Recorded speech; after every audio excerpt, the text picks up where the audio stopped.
नमस्कार दोस्तों। तो चलिए शुरू करते हैं हिंदी साहित्य के श्रेष्ठ 50 प्रश्न उत्तर। पहला सवाल तो यहाँ पे पूछा गया है, वैशाली की नगर वधू किसकी रचना मानी जाती है। ये प्रश्न आपका कई बार पूछा गया है, तो आप इसको नोट कर सकते हैं। तो वैशाली की नगर वधू किसकी रचना मानी जाती है, इसके लेखक का नाम क्या है। तो इसका सही उत्तर होगा आपका option number C, Chatursen Shastri. तो आपका सी ऑप्शन यहाँ पे सही है, आप इसको नोट कर सकते हैं। तो चतुरसेन शास्त्री जो हैं ये वैशाली की नगर वधू के लेखक माने जाते हैं। और ये प्रश्न पूछा गया था टीजीटी परीक्षा 2003 में। चलिए आगे बढ़ते हैं। मानस का हंस उपन्यास के लेखक का नाम क्या है। तो मानस का हंस उपन्यास के लेखक का नाम क्या है। तो इसका सही उत्तर होगा आपका ऑप्शन नंबर ए,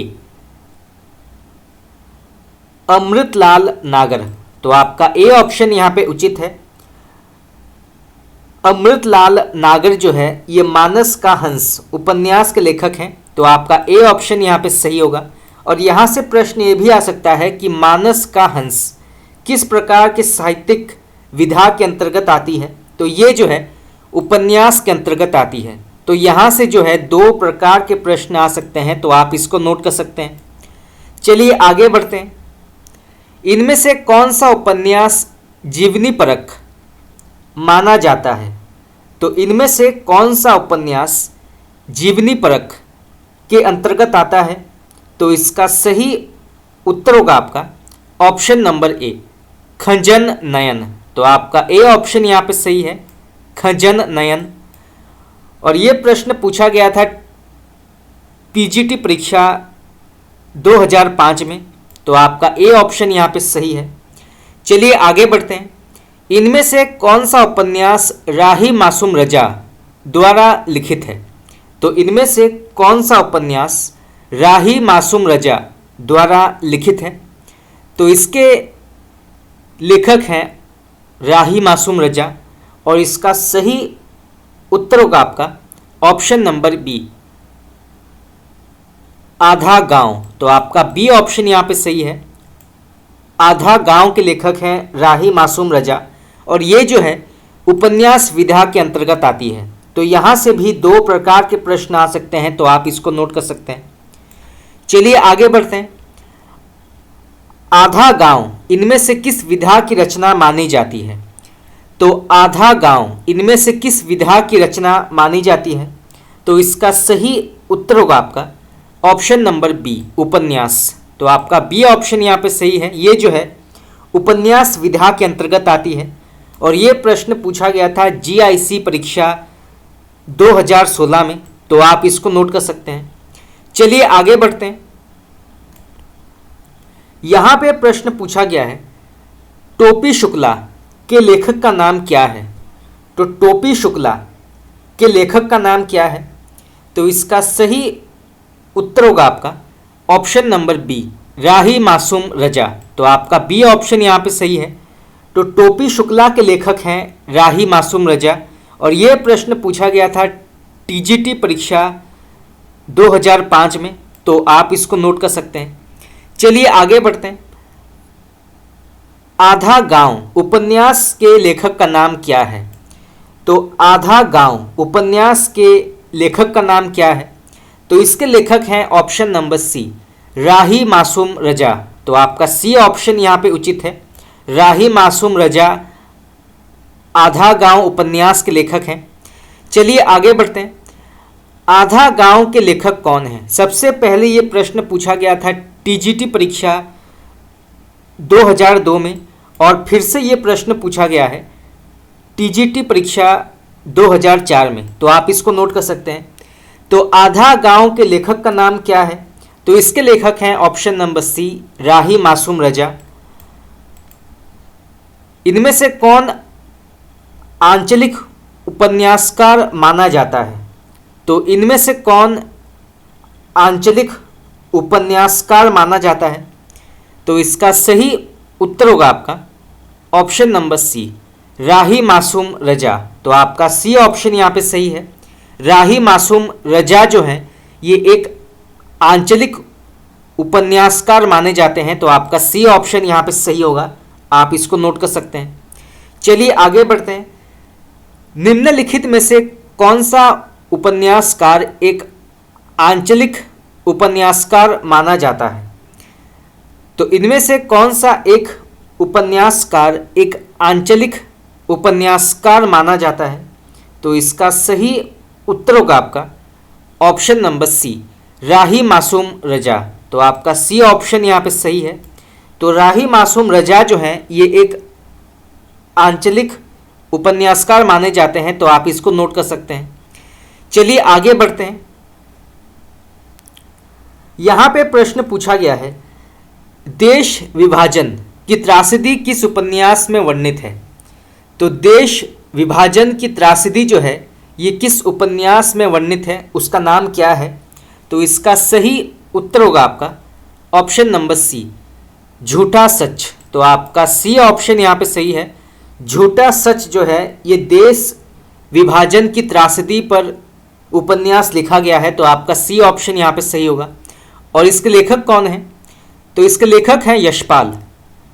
तो यहाँ से दो प्रकार के प्रश्न आ सकते हैं कि झूठा सच के लेखक का नाम क्या है? तो इसके लेखक हैं यशपाल। और झूठा सच जो है ये किस प्रकार के विषय के अंतर्गत आती है? तो ये जो है देश विभाजन की त्रासदी पर लिखा गया है। तो यहाँ से जो है दो प्रकार के प्रश्न आ सकते हैं। तो आप इसको नोट कर सकते हैं।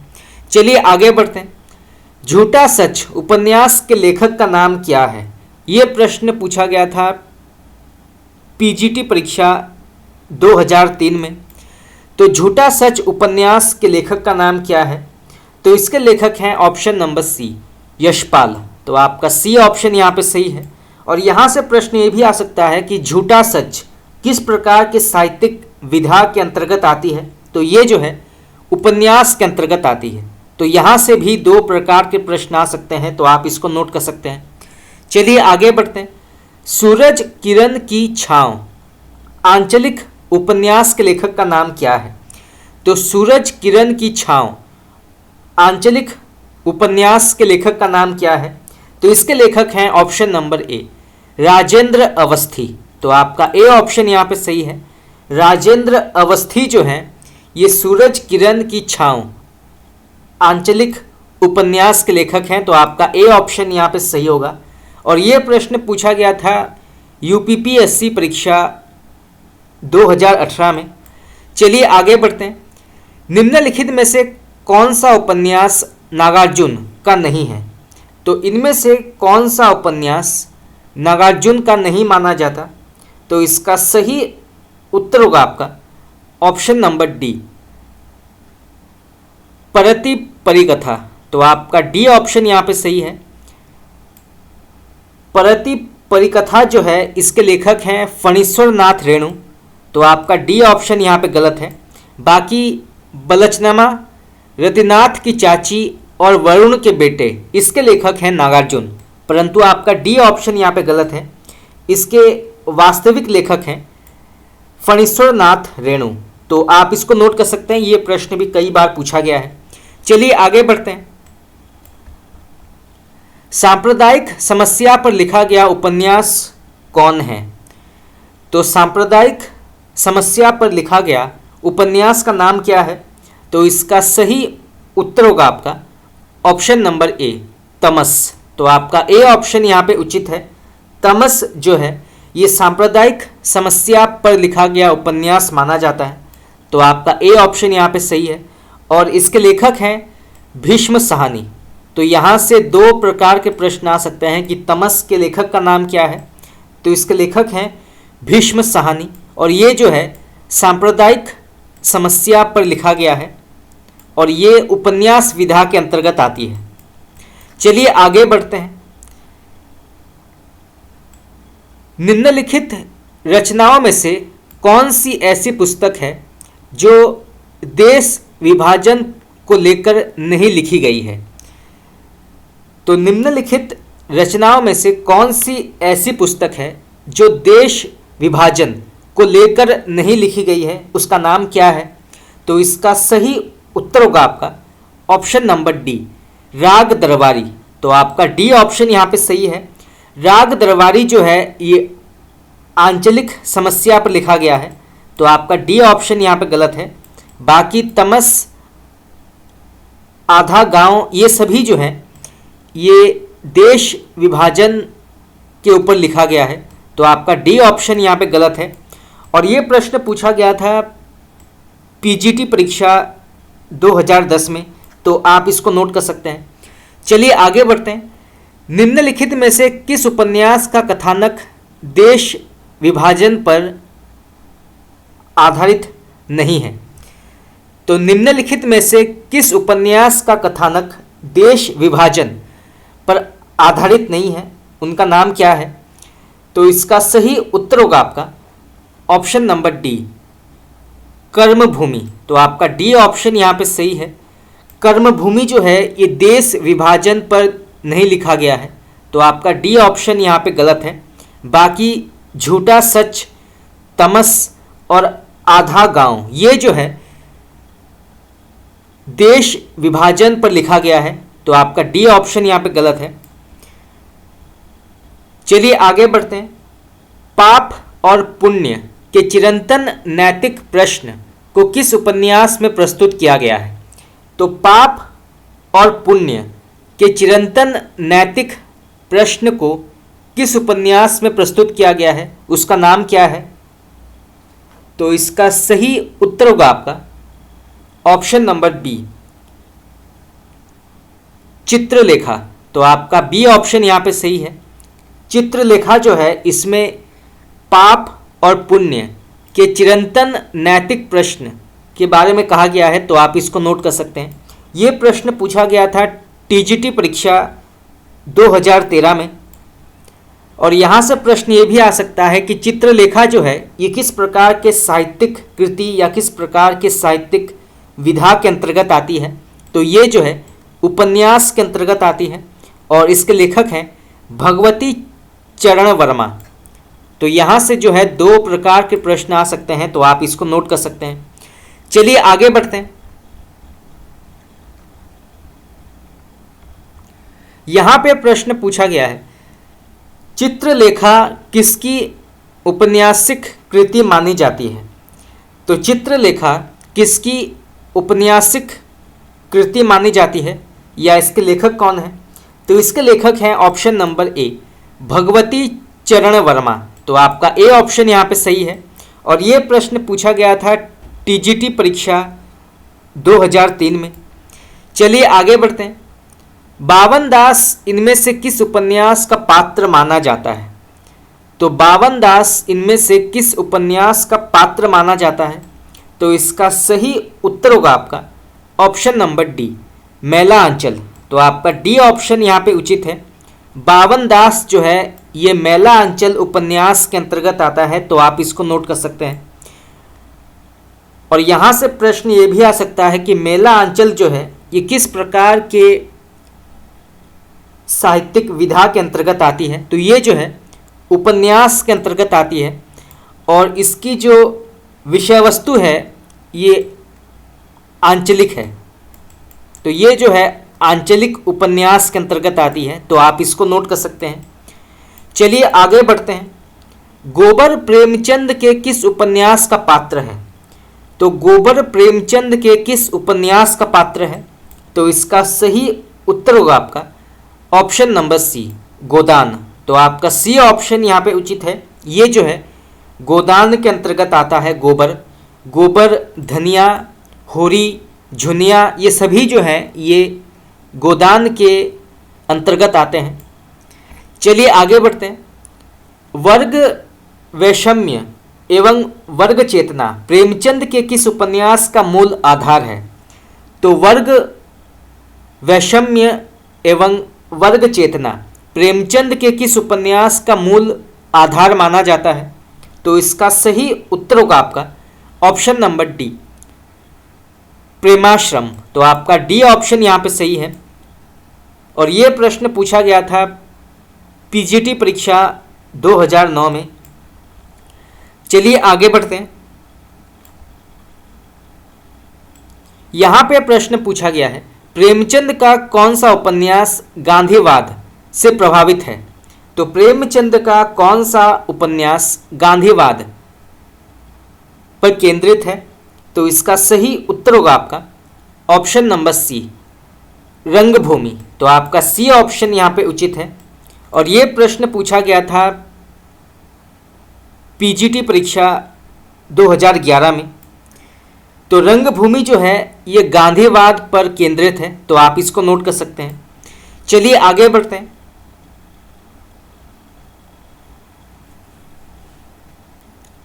यहां पे प्रश्न पूछा गया है, सूरदास प्रेमचंद के किस उपन्यास का प्रमुख पात्र है? यह प्रश्न भी कई बार पूछा गया है, तो आप इसको नोट कर सकते हैं। तो सूरदास प्रेमचंद के किस उपन्यास का प्रमुख पात्र माना जाता है, उसका नाम क्या है?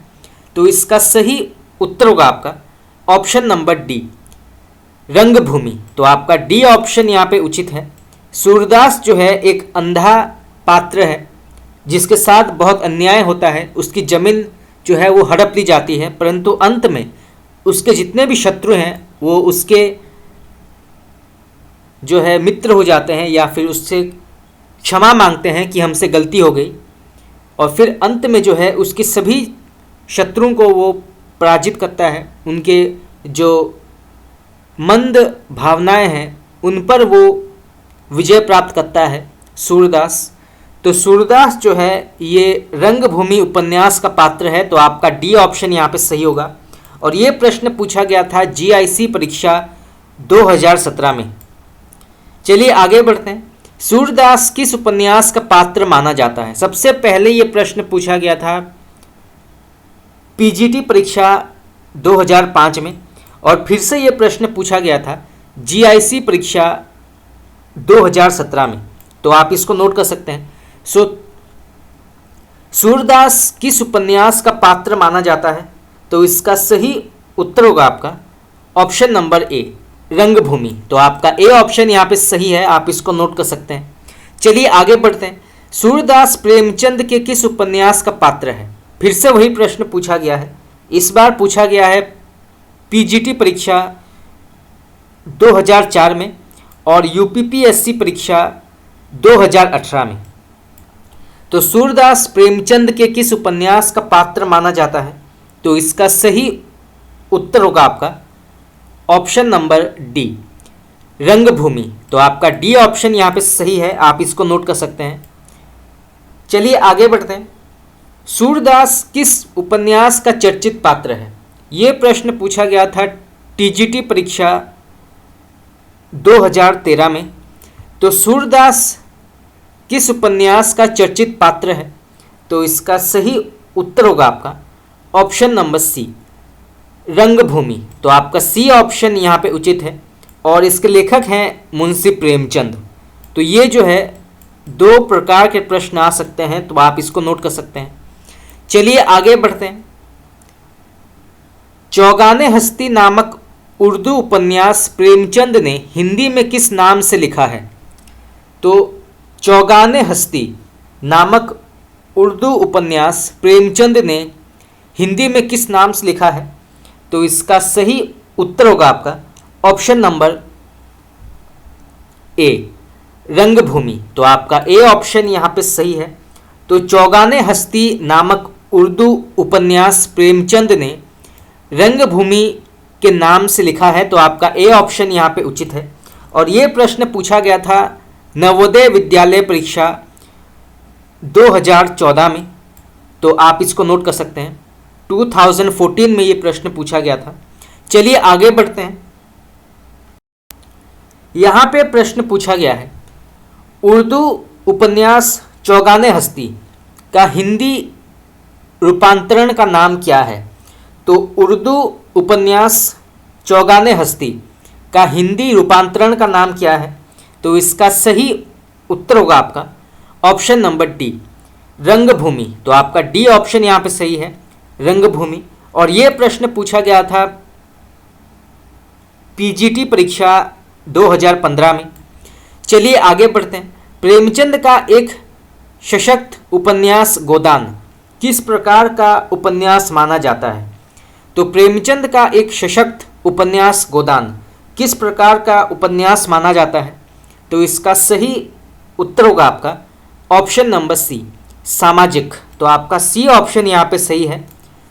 गोदान जो है एक सामाजिक उपन्यास माना जाता है और ये प्रश्न पूछा गया था टीजीटी परीक्षा 2004 में, तो आप इसको नोट कर सकते हैं। चलिए आगे बढ़ते हैं। निम्नलिखित उपन्यासों में से प्रेमचंद का अंतिम उपन्यास कौन सा माना जाता है? तो निम्नलिखित उपन्यासों में से प्रेमचंद का अंतिम उपन्यास कौन सा माना जाता है, उसका नाम क्या है? तो इसका सही आंसर होगा आपका ऑप्शन नंबर डी, गोदान। तो आपका डी ऑप्शन यहाँ पे सही है, गोदान। प्रेमचंद द्वारा उर्दू भाषा में लिखा गया उपन्यास बाजार हुस्न का हिंदी नाम क्या है? तो प्रेमचंद द्वारा उर्दू भाषा में लिखा गया उपन्यास बाजार हुस्न का हिंदी नाम क्या है? तो इसका सही उत्तर होगा आपका ऑप्शन नंबर बी, सेवा सदन। तो आपका बी ऑप्शन यहाँ पे सही है। तो प्रेमचंद द्वारा उर्दू भाषा में लिखा गया उपन्यास बाजार हुस्न का हिंदी नाम है सेवा सदन। तो आपका बी ऑप्शन यहाँ पे उचित है। और ये प्रश्न पूछा गया था पीजीटी परीक्षा 2010 में। चलिए आगे बढ़ते हैं। यहाँ पे प्रश्न पूछा गया है गोदान उपन्यास किस प्रकार का उपन्यास माना जाता है? तो गोदान उपन्यास किस प्रकार का उपन्यास माना जाता है, उसका विषय क्या है? तो इसका सही उत्तर होगा आपका ऑप्शन नंबर डी, यथार्थमुख आदर्शवाद। तो आपका डी ऑप्शन यहाँ पे सही है। यथार्थ उन्मुख आदर्शवाद के अंतर्गत आता है। तो आपका डी ऑप्शन यहाँ पे सही है। और ये प्रश्न पूछा गया था टीजीटी परीक्षा 2002 में। चलिए आगे बढ़ते हैं। प्रेमचंद के निम्नलिखित उपन्यासों को रचना वर्ष के अनुसार अनुक्रम करना है। तो सबसे पहले कौन सा उपन्यास आया था ये बताना है। तो इसका सही उत्तर होगा आपका ऑप्शन नंबर बी, सबसे पहले प्रकाशित हुई थी सेवा सदन, इसके बाद गबन और फिर गोदान। तो आपका बी ऑप्शन यहाँ पे सही है। सबसे पहले प्रकाशित हुई थी सेवा सदन, फिर गबन और फिर गोदान। तो आप इसको नोट कर सकते हैं। चलिए आगे बढ़ते हैं।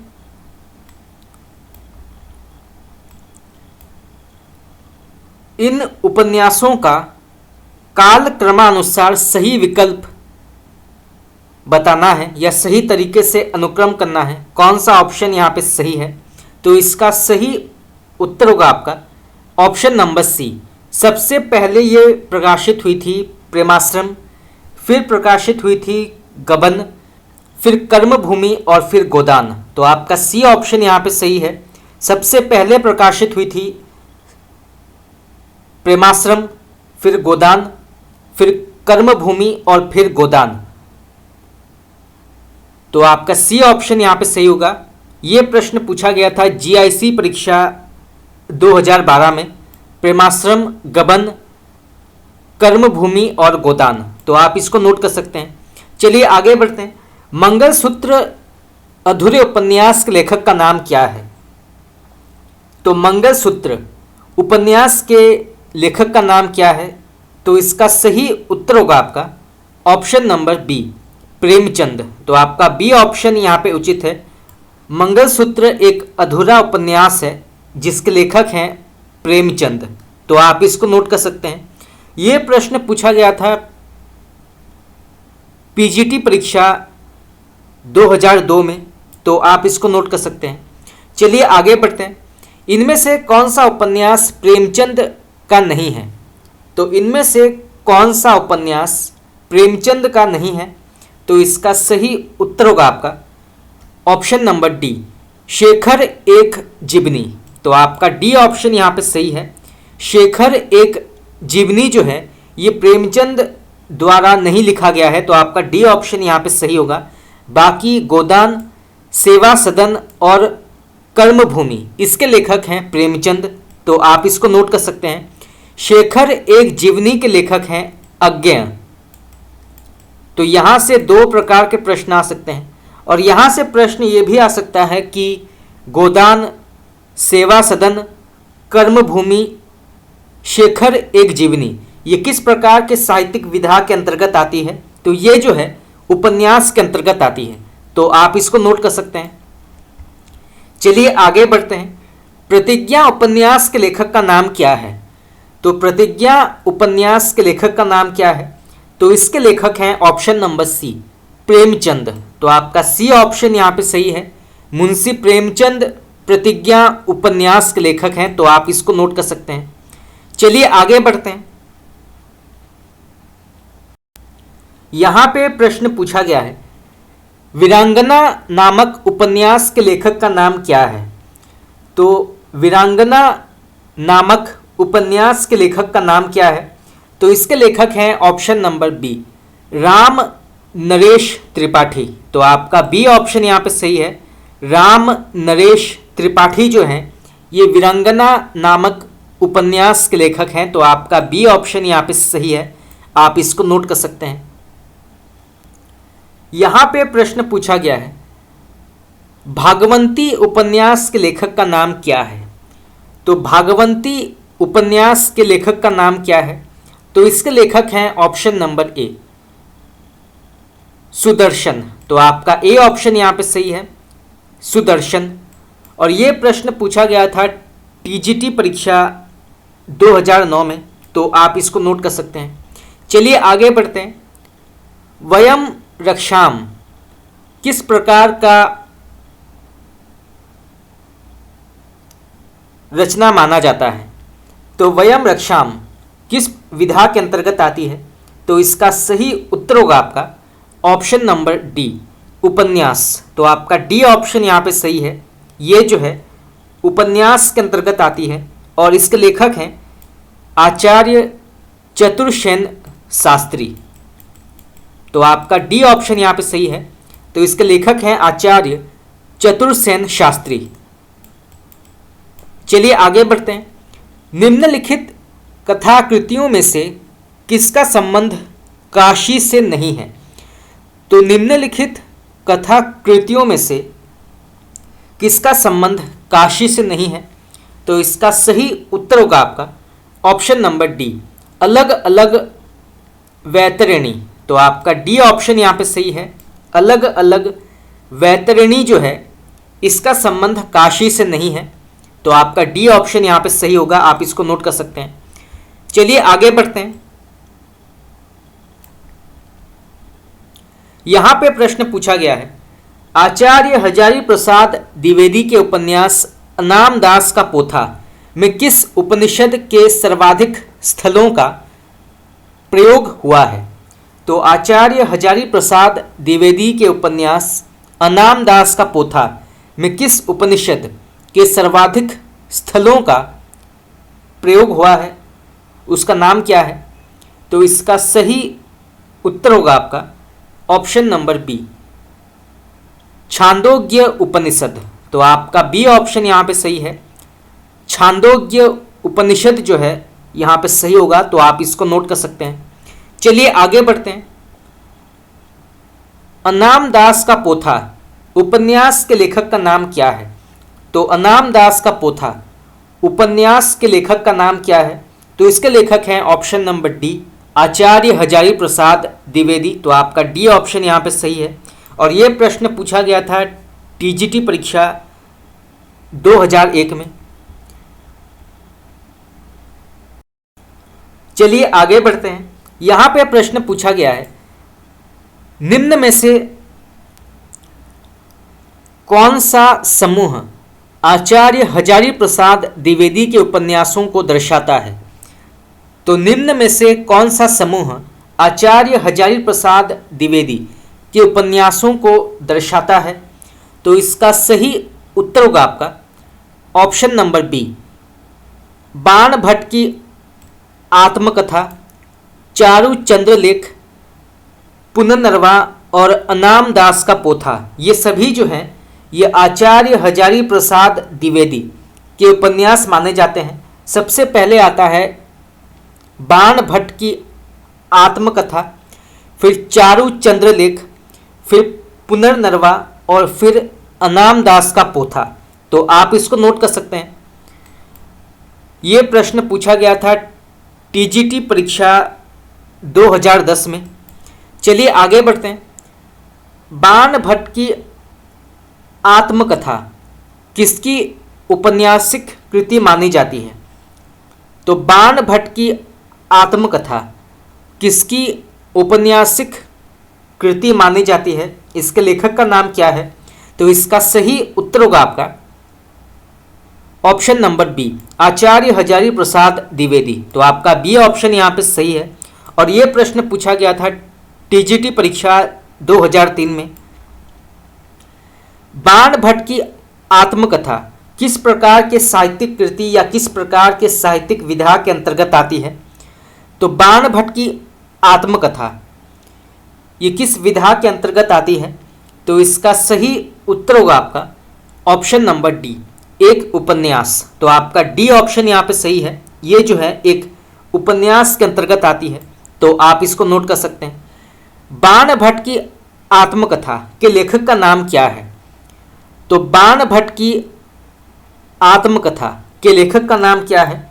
तो इसके लेखक हैं ऑप्शन नंबर ए, आचार्य हजारी प्रसाद द्विवेदी। तो आपका ए ऑप्शन यहाँ पे सही है। और ये प्रश्न पूछा गया था पीजीटी परीक्षा 2003 में। चलिए आगे बढ़ते हैं। बाण भट्ट की आत्मकथा किस प्रकार की रचना मानी जाती है? तो बाण भट्ट की आत्मकथा किस प्रकार की रचना मानी जाती है? तो ये जो है उपन्यास के अंतर्गत आती है, उपन्यास।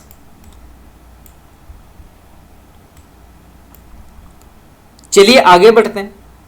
चारू चंद्रलेख के उपन्यासकार का नाम क्या है? तो चारू चंद्रलेख के उपन्यासकार का नाम क्या है? तो इसके लेखक हैं ऑप्शन नंबर डी, आचार्य हजारी प्रसाद द्विवेदी। तो आपका डी ऑप्शन यहाँ पे सही है। और ये प्रश्न पूछा गया था टीजीटी परीक्षा 2004 में। तो दोस्तों इसी के साथ हमारा आज का 50 प्रश्न उत्तर का क्लास यहाँ पे समाप्त हुआ। आज हमने हिंदी साहित्य के कुछ श्रेष्ठ 50 प्रश्न उत्तर की चर्चा की। आगे हम और भी प्रश्न उत्तर की चर्चा करेंगे। तो अगर आप चाहते हैं कि मैं आपको ये क्लास कराऊं तो आप मुझे कमेंट करके बता सकते हैं। और हम हिंदी ग्रामर के भी क्लास जो हैं वो करा रहे हैं। हमने कई टॉपिक्स डिस्कस किए हैं, जैसे पर्यायवाची शब्द, अनेकार्थक शब्द, विलोम शब्द, तत्सम, तद्भव, मुहावरे, लोकोक्तियों की चर्चा हमने की है। तो अगर आप चाहते हैं कि मैं आपको हिंदी ग्रामर के भी क्लास कराऊं तो आप मुझे कमेंट करके बता सकते हैं। तो आज के लिए इतना ही। अगर आप लोगों को मेरा क्लास अच्छा लगा तो आप मुझे कमेंट करके बता सकते हैं। आपका बहुत बहुत धन्यवाद।